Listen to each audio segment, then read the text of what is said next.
and Diego. And I'll see you back in a little while. Bye. Bye-bye. Thank you, Isabella. I just realized, I mean, I'm doing this with Isabella, Dominika, and Diego, and you guys have all super cool names, and I'm Mark. But Oh, hey, hi, Mark.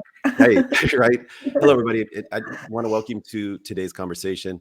I'd like to thank you all for attending and thank Isabella and the GALA team for their support and promotion of this event. Before we get started, I'd like to ask everyone to put away your cell phone.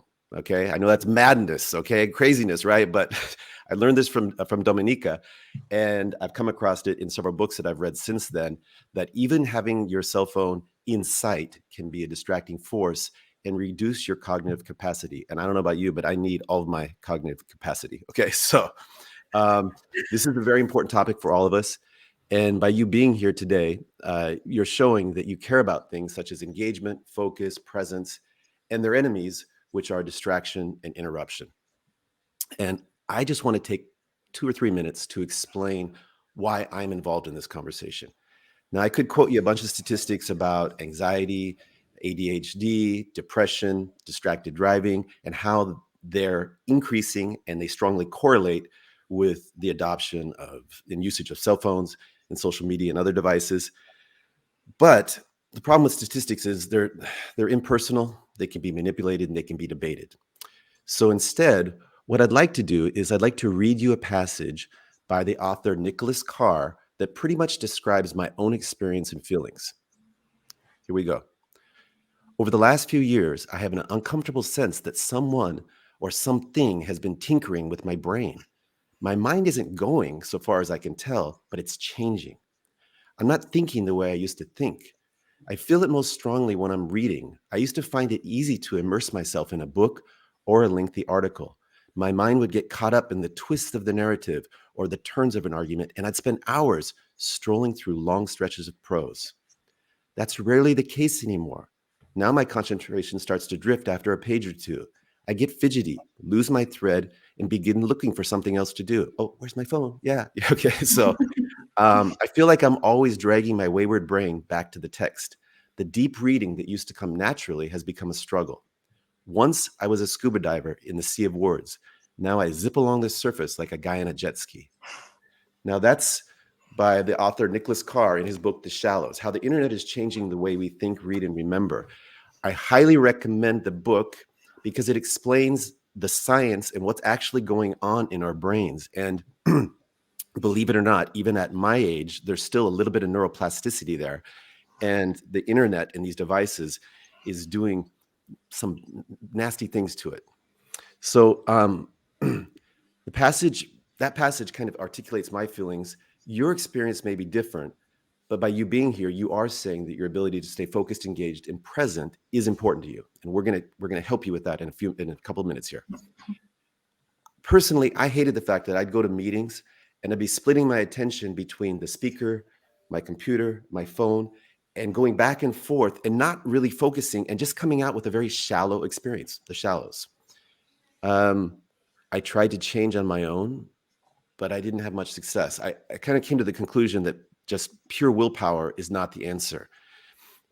Individual willpower has very little chance against these armies of corporate scientists who have one singular goal, which is to steal our attention, okay? Fortunately, I was invited to attend a workshop conducted by my colleague, Dominika, and the workshop was great. For starters, I realized I wasn't alone. There are other people out there that are having similar issues and challenges. Secondly, Dominika introduced some great strategies and techniques to help us win back our focus, and they work. And we're going to talk about some of those today. This got me motivated to read and learn more about this topic, and I've done a lot of that since then. So thank you, Dominika. I mean, I've gone through several books, and it's amazing. I also had the good fortune to be introduced to Diego, who's done something that could be considered revolutionary. Some people might use a different adjective for it. He introduced and implemented a 4-day work week to his company. And I think that is super cool. Anybody that can go outside the box, way outside the box and do something like that is awesome. And I'm really excited to hear about how you came to decide to do that and what the results have been. And we're going to get into that. But what I'd like to do next is turn the conversation over to Dominika and Diego and talk about their experiences, lessons learned, and have them share some best practices on these topics. So here we go. Dominika, could you just start by telling us a little bit about what is digital well-being and how did you become interested in it? Yeah, sure. I used to be very scared of this question because, it's not that simple to put that into a couple of words, especially that at first my adventure with digital well-being started with somehow introducing intuitive changes. But in general, digital well-being is a term that describes the influence that technology, and that's a very broad term, has on our mental, physical, emotional, and professional lives. Um, the way that I like to think about digital well-being is like having a, you know good digital diet. So sometimes it's okay to binge watch Netflix. Sometimes it's okay to go down the rabbit hole of YouTube videos. But in general, throughout 80% of the time, it's good to be good with your habits. And I'm sure we'll talk more about digital habits during the session. So let's dive into that. That's great. So Yeah. what I'm hearing you say is you kind of felt like some things were out of balance. Like these Yes. things are, we're not saying that these things are all evil. We're just Yeah. saying that they need to be moderated or curated somehow, right? Diego, I mean, did you have any sense like this at all that like, hey, we got these tools, but do we need to have them on all the time, or do we need some kind of control mechanism? I'm the worst person to discuss this because I'm yeah the worst one. Honestly, I have I my thought I was the mobile. worst one. Oh, no. Believe me, I have my mobile with me all the time, and I cannot really not multitask, which is something I can observe in my attitude, but cannot fix up until now. And I see in my kids what you were mentioning about that book passage. And thank you. Know I'm reading another book that you suggested to me, Stolen Mhm. Focus. That's also a very good one. I can really observe my kids; they really cannot focus for more than 2 minutes, and this makes me really, really nervous and mad. But that's probably how we are all becoming. So yeah. The Mm, good news is that if you practice, you can bring that back. It takes time and it takes some willpower, but not only yeah. willpower, but you can bring that back. It takes some of the techniques that we're going to talk about are very helpful. And Diego, you mentioned about your kids. I mean, I see it with my boys when they used to be just voracious readers, and they'd go through when they were before they had devices, they'd go through a Harry Potter book like in 2 days. They would just be into it. And now my sons, they'll read a page or two, but then they'll pull their phone out. And I want to go over and just grab it, but I can't because they're in their 20s, but We'll punch you. yeah, exactly. And it's their phone. So hey, but hey, so you mentioned multitasking. Let me Mm. ask. I'm going to throw this back to Dominika. What are your thoughts on multitasking? Is it possible? No, we're not made to multitask. That's the thing. Well, you can multitask if the tasks you are performing are really simple. So sure, you can listen to a podcast while doing laundry, right? Or you can talk on the phone while walking. But if more complicated cognitive processes are taken into consideration, you are not able to multitask. It's basically switching constantly from one task to another, and that's terribly exhausting for our brain, and it's eating up a lot of our potential. So better not to. That's why I really love the term of monotasking. So Mhm. basically focusing on one task at the same time. And I've been pleasantly surprised with how much more focused, how much more satisfied I am with the outcomes of my work when I really focus on one task. And that means not only not doing two things, but also disabling all the notifications, not having my Outlook open all the time, not having my Teams open all the time, My colleagues will see that I'm very often inactive on Teams, or do not disturb mode is on, or something like that. But really, I know it's very, very distracting. And this blinking light showing the Sure. promise of some new message, and that's so attractive for our brains, right? So how do you focus on a single task without? Because I mean, I'm getting these signals all the time, like, oh my God, I forgot about that. Oh, I got to do this, or I better check my email. So how do what tool or process can we use to be better at monotasking? So, I don't want to make an impression that, oh, I'm so perfect, I do it all. No, the first very important prerequisite is actually to be well rested. Because when you are tired, it's very hard to focus, because it's a tiring process. And at the same time, when you are tired, you are so much more prone to distractions.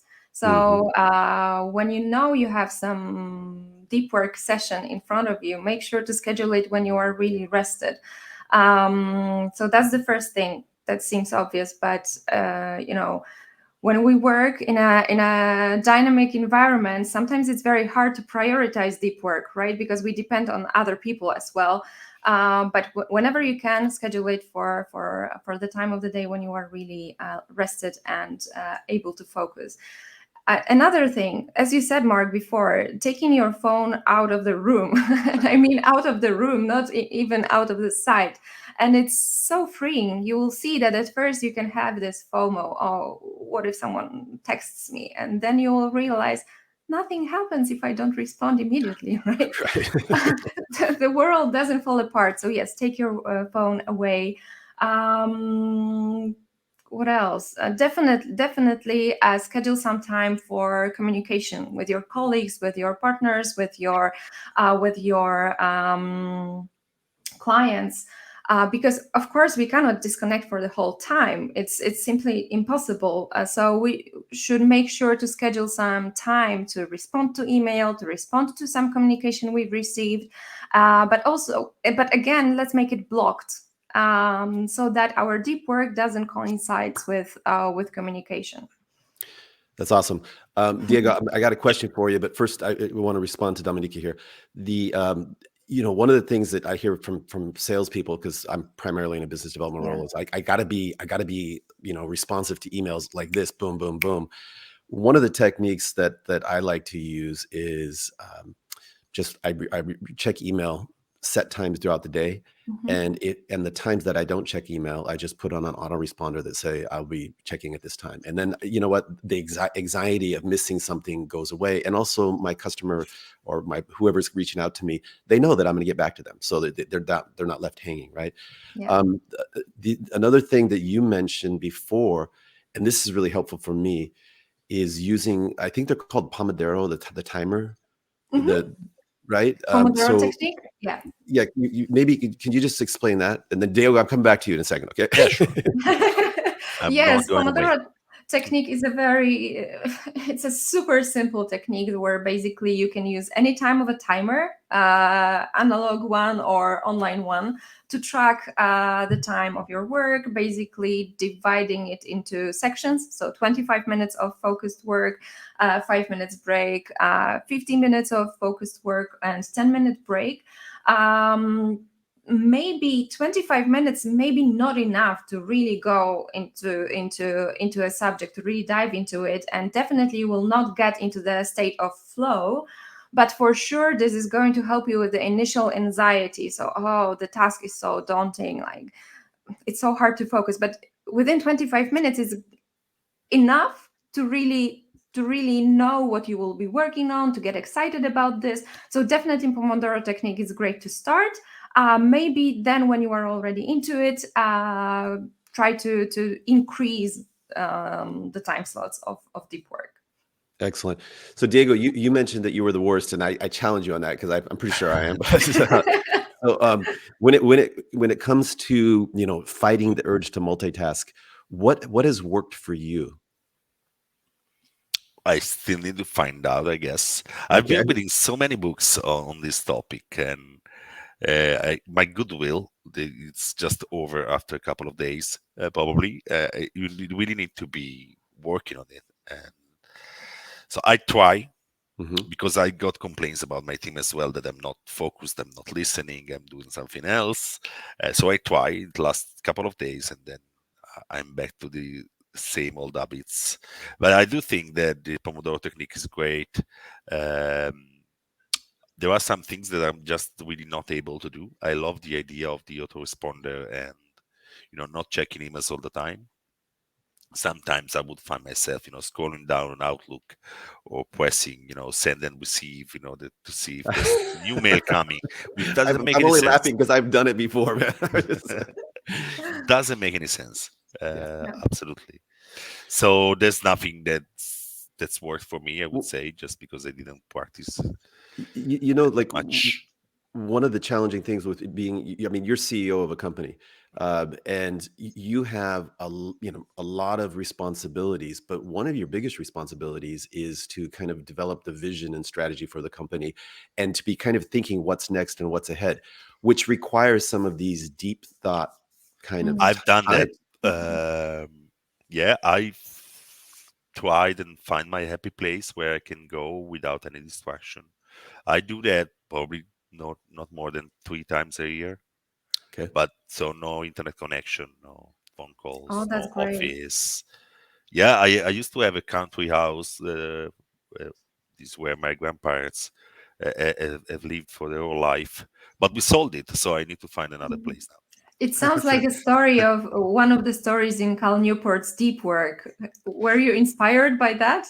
I read that one as well, and I'm Yeah. reading Stolen Focus, where the guy goes to Princeton, and stays Yeah. there for the whole summer. Unfortunately, we cannot do that, but it would be amazing. Yeah. I mean, go ahead. If I may respond to what both of you said, actually, Diego, that's absolutely normal. You said that, oh, I practice, but after a couple of days, it's go away, because it's not only about practicing. It's actually about vision. So thank you, Mark, for using that word, and that's where coaching comes in, right? So whenever you want to really change your habits, and it's not only about digital well-being, it's about any other habit you might have. It's creating this vision of what my life would look like if I worked on that habit, and I that's have a already master so in much executive important. coaching. So again, I know the That's theory. Yeah, I know how but it it's so works much and how it harder should with be. yourself, Just right? yeah, yeah. Yeah, That's the challenge. Yeah, yeah.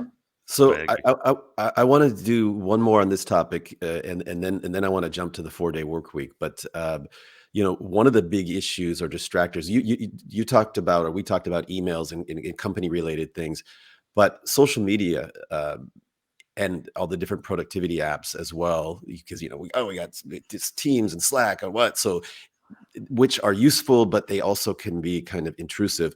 But social media, when we talk about things like Facebook or LinkedIn, and I know you guys are all on LinkedIn because I've seen people. So, and I'm again the worst at that as well. What should I do? Oh, let me just go see what's going on LinkedIn.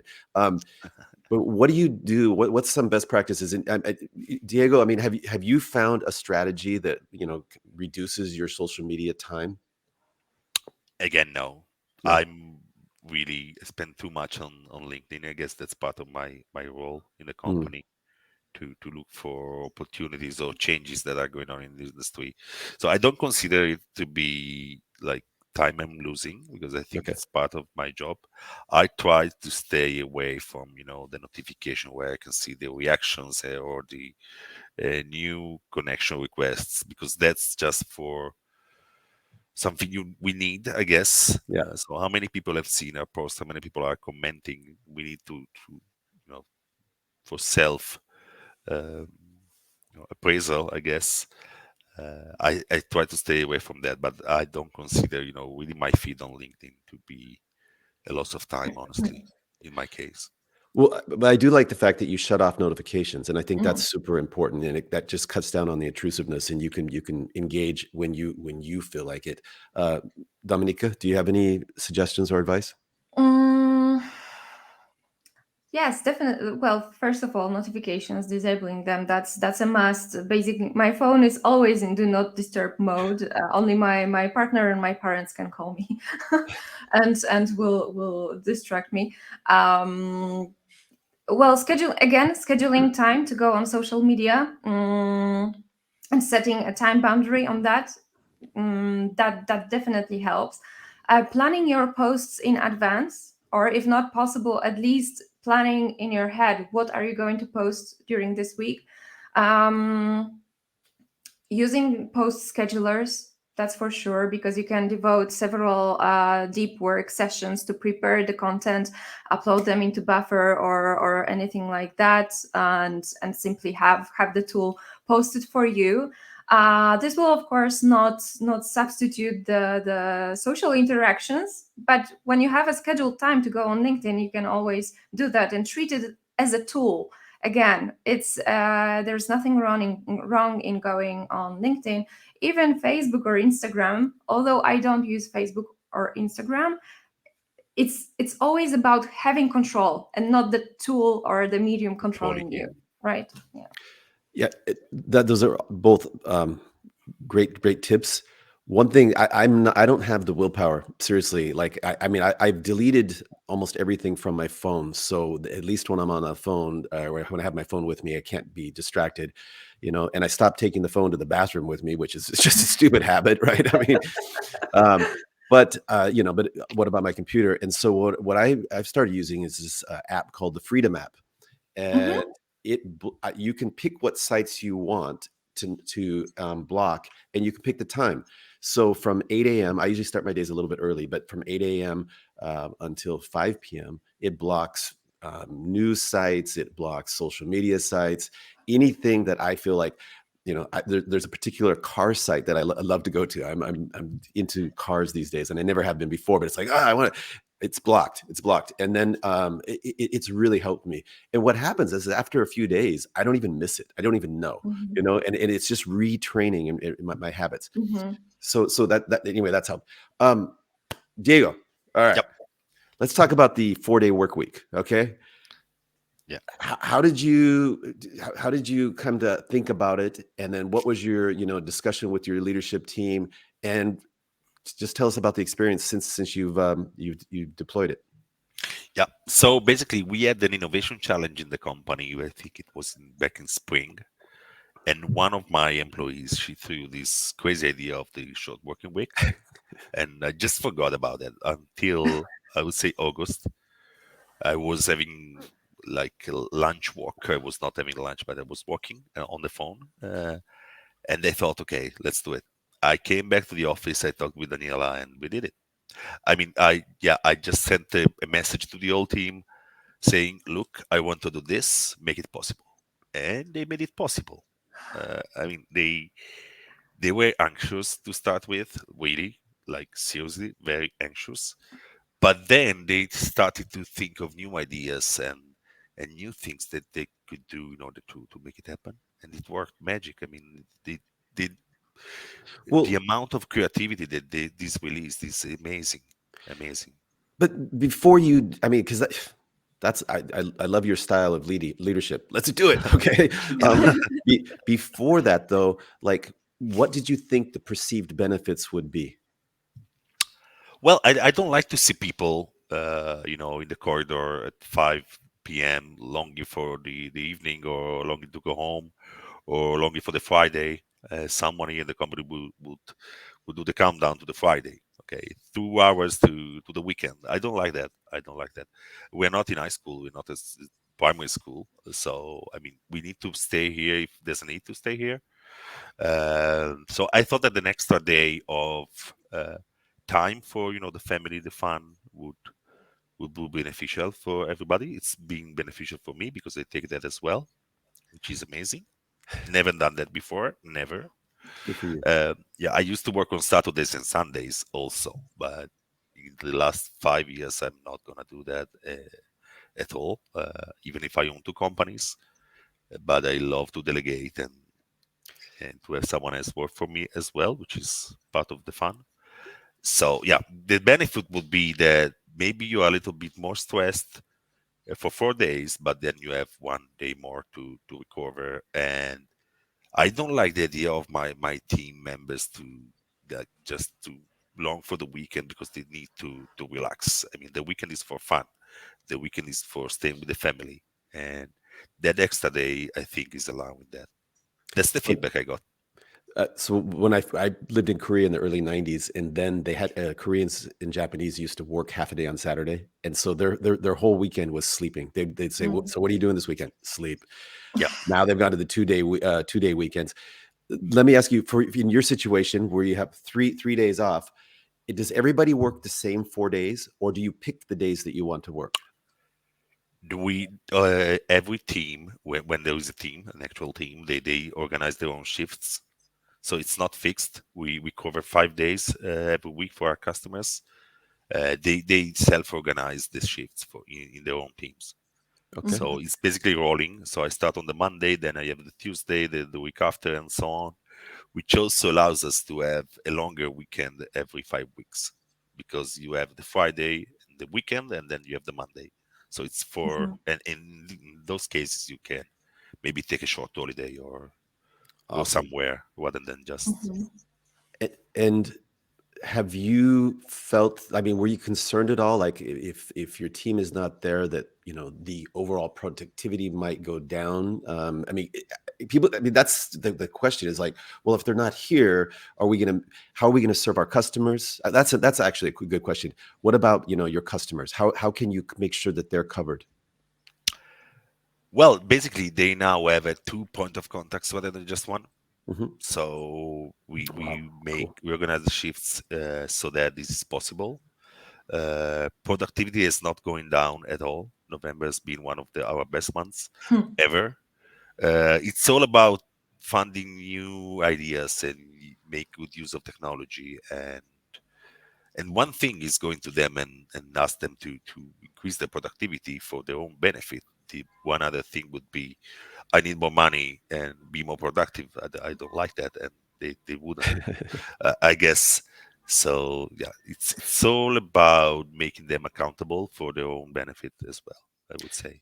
Yeah, a lot of the research that I've done on it has shown that people are actually more productive over the 4 days than they were over the 5, and that's regardless if they're working extra hours on those days or not. We did have a question prior to the event from Karen at Masterword, asking about does that work for hybrid or remote workers? Are they still also 4 days? Yeah, everybody's 4 days. I think I hired a lot of people remotely lately, and I don't think that there needs to be a difference, because otherwise it doesn't make sense. So it's for everybody, again, me included. Okay, And I got one more question, because one of our people in the audience asked, and I didn't see the name. The question flashed across the screen. It said, "What do you do with your 3 days off?" Yeah, what are you doing after 3 days or during the 3 days? what do I do? Well, during the weekend I spend time with my family, most of the time, and on the extra day, and that's the good news, piece of news for myself, is at 42, my age, for the first time probably ever after I got married, I have an hobby, which is amazing. I mean, I'm doing sports, so this is amazing. But I don't steal time for my family. I have 2 young kids that needs my attention, and I want to stay with them during the weekend. But I cannot. I can take a day for myself. Again, first time in my life, probably without feeling guilty.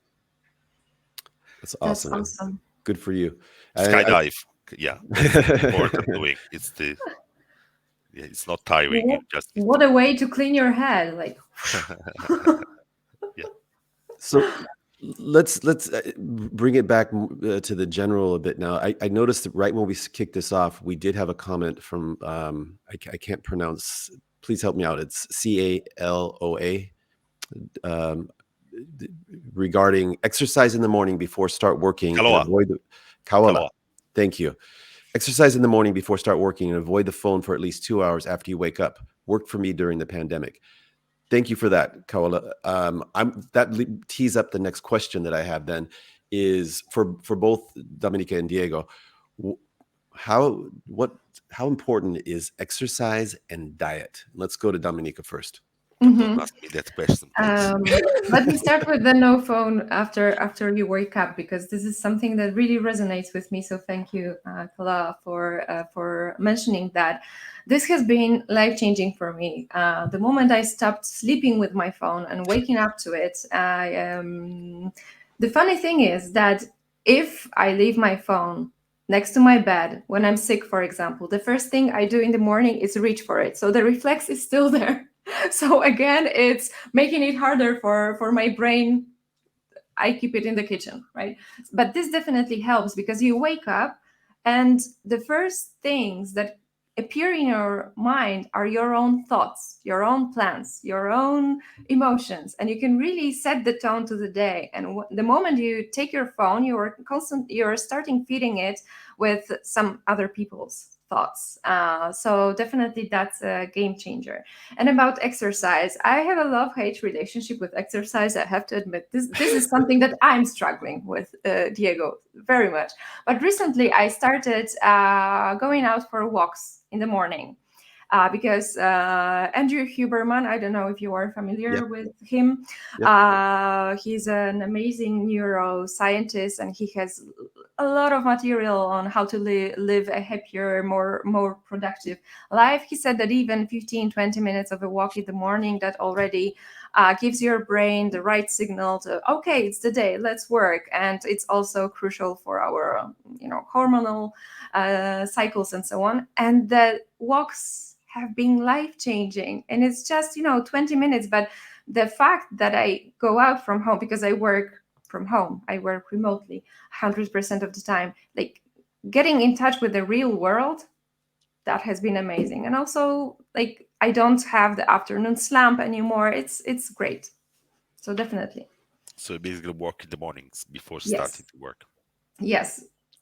Also, I don't drink coffee, and we've talked about this with Mark a lot. So this is in connection to you asking about the diet, if it's important. For sure, what we put in our body definitely influences the way we feel. And for me, resigning from coffee has been a huge change, and it's been an eye-opener, because I was really addicted to it. And now it's not coffee, dictating my energy levels during the day, but it's actually my body, and they are quite good. I'm not that sleepy anymore.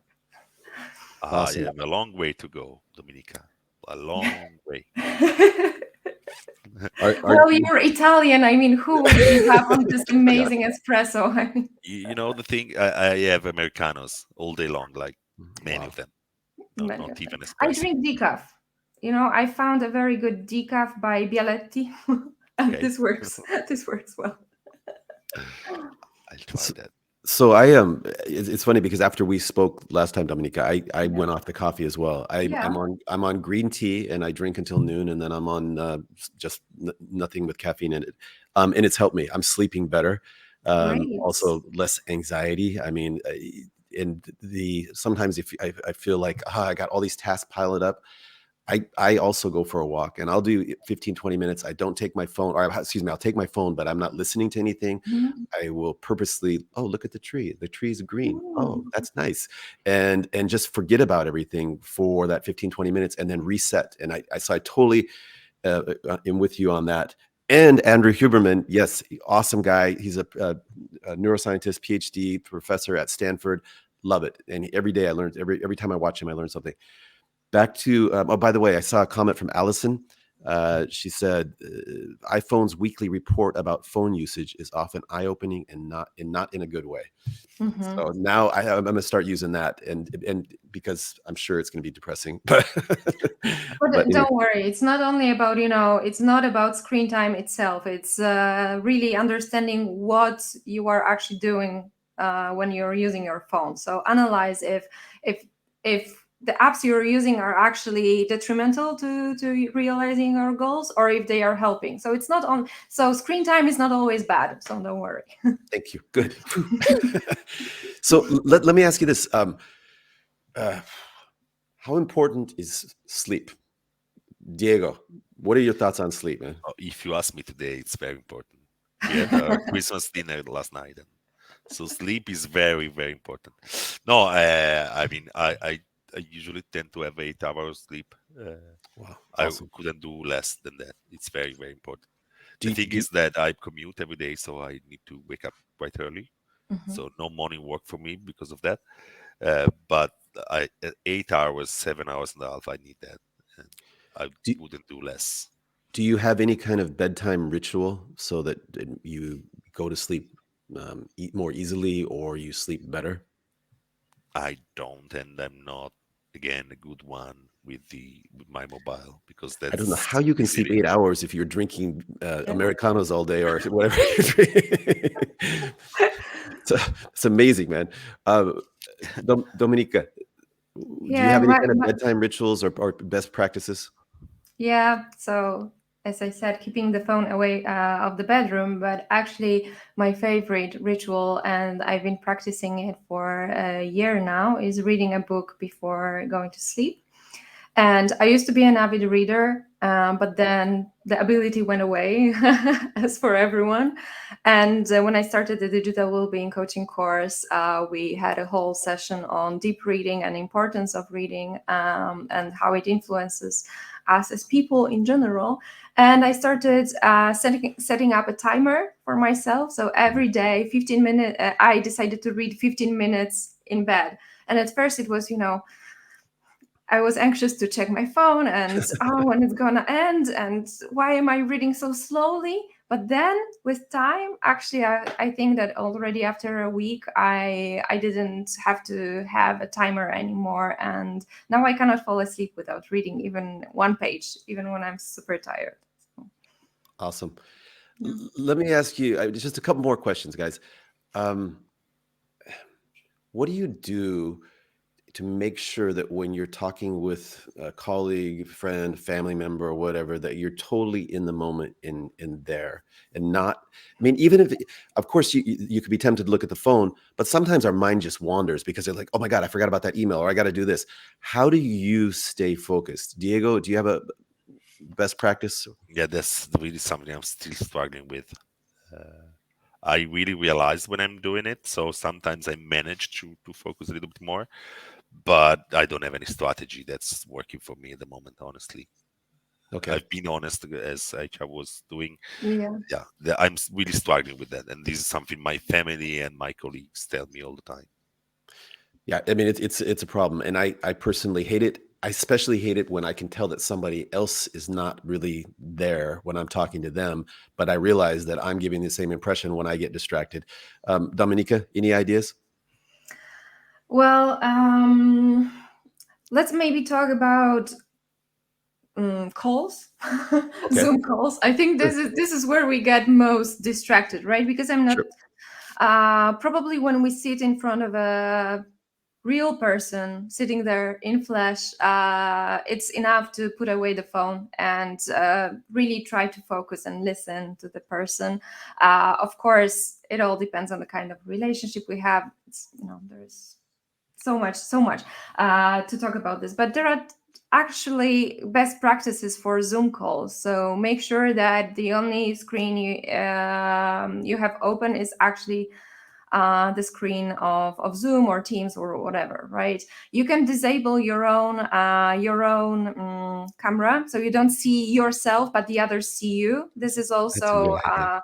it's actually helping you focus on the other people, and it's not, you're not That's a focusing on, really my good God, what do I have in here? No. So, but it can also increase the stress levels. So definitely disabling your own self view, it's called. Another thing is turn off Outlook, turn off all the mailboxes, put do not disturb mode on your computer. And actually, I think in general, I believe we should really rethink the way we have meetings, because there are so many meetings that could have been an email. And I do believe that every meeting should have an agenda, that everyone should be allowed to opt out of the meeting, or at least ask, why am I invited? Sure. What do I need to bring to the I table, totally agree. right? So I think that you, Diego, will have so much to tell about this, because you were, I read your article on the 4-day work week, that you really had to rethink the way you work, and you are automating a lot of stuff. So I think that automating is crucial in increasing productivity, but at the same time, when we are meeting with people, then we should really focus on meeting people, right? So Absolutely. yeah, I would love We to reduce the hear. number of meetings. We reduce the length of the meetings. We have agendas for all meetings now, which we hadn't in the past, and we invite only the people that are strictly needed. It's also a matter of respect of the time. Yeah, That's I agree. great advice. I mean, it's funny that's because awesome. I'm learning. I thought after reading all these books and attending Dominika's workshop, and that I'd already knew what was going on out there, but I've today learned like 4 different new ideas, and turning off the camera so I don't just keep looking at me. That's awesome. And then meetings hugely important. I worked for one organization, and they would do stand-up meetings. And so, people, if you have to stand up during the whole time, they're like, okay, do we really need to do this? Last question, and then I think we can turn it over to questions or over to you two to just talk about any kind of closing remarks. But I don't know if you guys are in the quote unquote flow state where time is just going by and you're so involved in, with the activity that you're doing. For me, it tends to be sports, could be reading, but sports is, I can play and I just don't know. I'm not thinking about anything else. It's really, I love it. What's your experience with flow states? What do you do to get into it? Any suggestions? Dominika? I love sewing clothes on the Mhm. machine. This definitely gets me in the state of flow, and sometimes 8 hours pass and I realize I haven't eaten or something. So this is my hobby, but I rarely have time for it, especially recently. But definitely getting into nature, and that's when I'm going into the mountains or something. I really make sure to prioritize being in nature, not Mhm. being in nature with my phone. Right. And this helps me recharge so much, and there is so much research actually on how nature really how nature has positive impact on how you feel, how your body responds to stress. There is a very good book, Well Gardened Mind. I don't remember, I think the surname is Stewart of the author. I really recommend that. Awesome. Diego, any thoughts? Well, I was thinking for me, the moment where I feel I am more productive is when external causes force me to be productive, or not to have distractions. So I commute every day by train. There are Mhm. galleries, Mhm. no line, no colleagues, like just a bunch of people I don't know personally. So I don't talk with anybody, and I can read, I can work, and I can be much more productive. But that's because all these sources of distraction are Yeah. not there by definition. Because so I need to find a way to recreate those conditions, that particular condition here in the office or at home, for instance. But it's difficult. I mean, with the 2 kids at home, it's very, really difficult. I I imagine. would never work from there. Even when I go to my parents' home to work because I don't want to get distracted. Right. My mother would come in the room and start talking. It's very, very difficult. Awesome. Hey, I got to share one of the comments. This is from Obaro. It says, Dominika, it seems you've hacked life in general. No, definitely not. It's only the beginning of the journey. But one of my friends recently told me it seems like you are on a constant journey into well-being and researching well-being. And yes, definitely, I'm trying to make myself less anxious, and less stressed, because I'm very susceptible to stress. That's why I try out all this stuff. So no, definitely, I haven't hacked life. But you are also asking about the book name. It's Well Gardened Mind. Thanks. And maybe we can get it in the show notes somehow or something. But Allison, I don't know the Japanese term for forest bathing. I have heard Shinrin Yoku. Yeah. is that what it is? Yeah, I think so. But I don't Dominika, know if say I'm it again, please. pronouncing that. Shinrin Yoku. Shinrin-ryoku. Yeah, Okay. she wrote that as well. Okay, awesome. So just another talent that I didn't even know you had, but that's awesome. I think we're kind of winding things down here. Any last comments from either of you in terms of advice, suggestions, what places to go to get more information, things like that? Diego?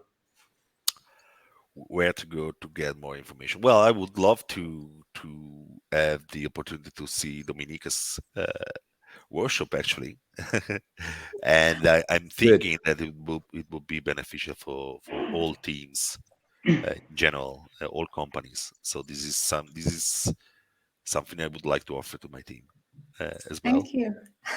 Thank you. I would love that. For sure.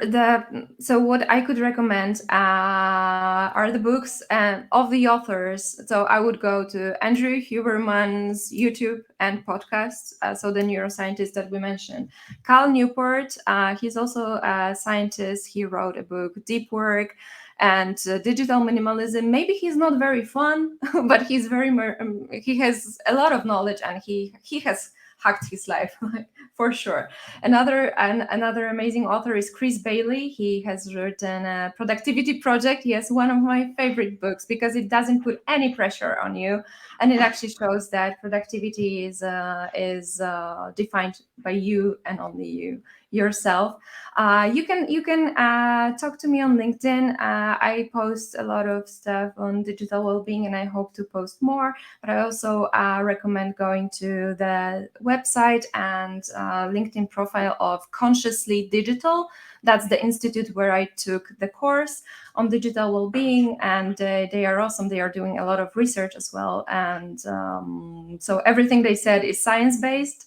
And yes, I invite all of you to a workshop whenever I'll be organizing anything. Let me know. Awesome. Hey, I want to thank both Diego and Dominika for participating in this, but just sharing a lot of great information. Again, like I said, I've learned a couple new things here, and I'm super motivated by both of you. And thank you, Isabella and the GALA team, for supporting this and promoting it.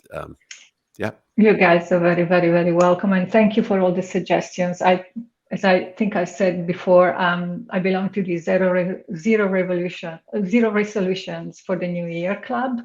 It just doesn't work. I know myself, but I'll promise to try the monotasking. I'll promise to take a longer walk. I'm not promising coffee or skydiving for that matter, but And in terms of meetings, I think we at GALA are pretty efficient, I would say. I don't know whether Alison agrees, but I think we're very efficient. But in any case, thank you so much for the inspiration. And I'm curious what the attendees think of this conversation. They can still post comments after the live stream has ended, so be sure to check it out. The recording will stay on our LinkedIn page, but we'll also later on move it to our website, so you can still watch it, rewatch it, ponder, meditate, whatever. And feel free to connect with Dominika, Mark, and Diego on LinkedIn and so on. I see there's another message. Atomic Habits. Yes, that's another good book. That's another one. I saw one comment from Obaro. He said something that I lost the comment now. Scroll down. It said that he didn't think he was going to learn much, but he learned a lot. So thanks for that positive reinforcement, Obaro. Absolutely. All right. Thank you so much. And Christmas is around the corner, the holiday break. So stay safe, be well, enjoy your time off, and we'll see you soon in January, more or less. Happy holidays, everybody. Great. Thank Happy you. holidays. Take care. Thank you so much. Thanks, Bye. Bye, everybody.